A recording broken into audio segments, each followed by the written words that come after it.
katika jamii, na mkiendelea kuyaamini katika masuala haya, tutaingia katika taharuki na mitazamo isiyofaa. Mimi nitakumeni mfano mmoja tu.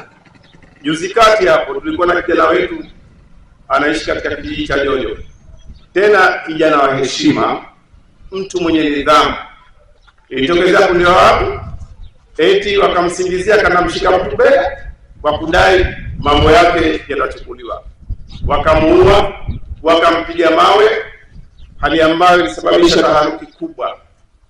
Na mimi nataka niwaambie, wewe unapomuua mwenzako bila hatia kwa sababu ya kuamini masuala ya ushirikina yasiokuwa na msingi wowote, tathminini kwamba visasi hivi vinaendelea na mnasababisha migogoro katika mazingira ya kijamii, jambo ambalo halina mantiki yoyote katika masuala haya. Jamani, nawaombeni sana, tusemeni na watoto wenu, tuwanasihi katika mazingira yote husika. Na muda mwingine mambo haya yanaanza kupitia sisi kwa sababu ya kuwadekeza wale watoto. Na bahati nzuri hapa nimekuja na Dr. Raya anahusiana na swala la udhalilishaji, ataigusia katika sekta, na nitapenda Dr. Raya aigusie katika sekta hiyo.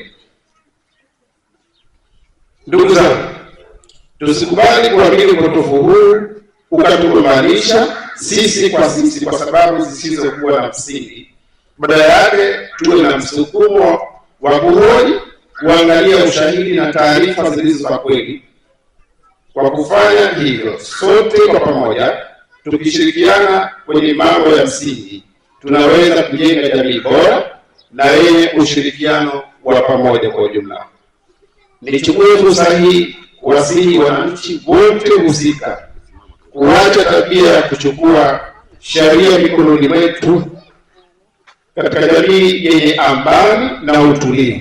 Kila mmoja wetu ana wajibu wa kuheshimu sheria na taratibu zilizowekwa katika nchi.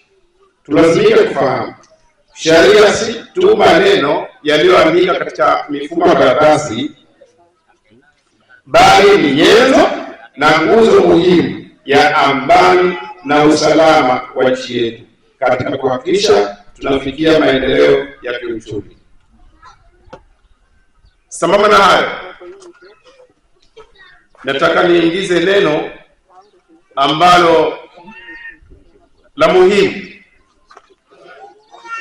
Tutambue wazazi wetu, na mzungumzia kwa sababu msingi mkubwa wa somo la historia linatufundisha katika mambo matatu ya msingi yafuatayo.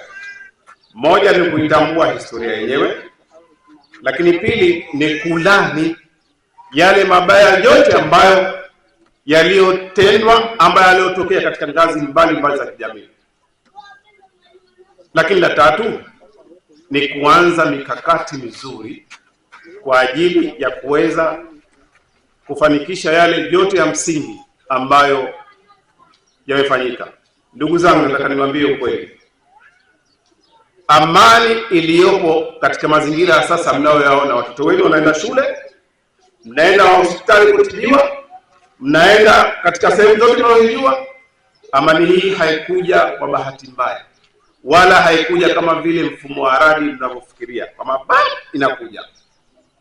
Wazazi wetu walihangaika, waliteseka, walikubali kuvumilia matokeo yote mabaya, na leo hii alhamdulillah tunamshukuru Mwenyezi Mungu mtukufu, tupo na tunaishi tukiwa katika mazingira ya usalama kwa ujumla.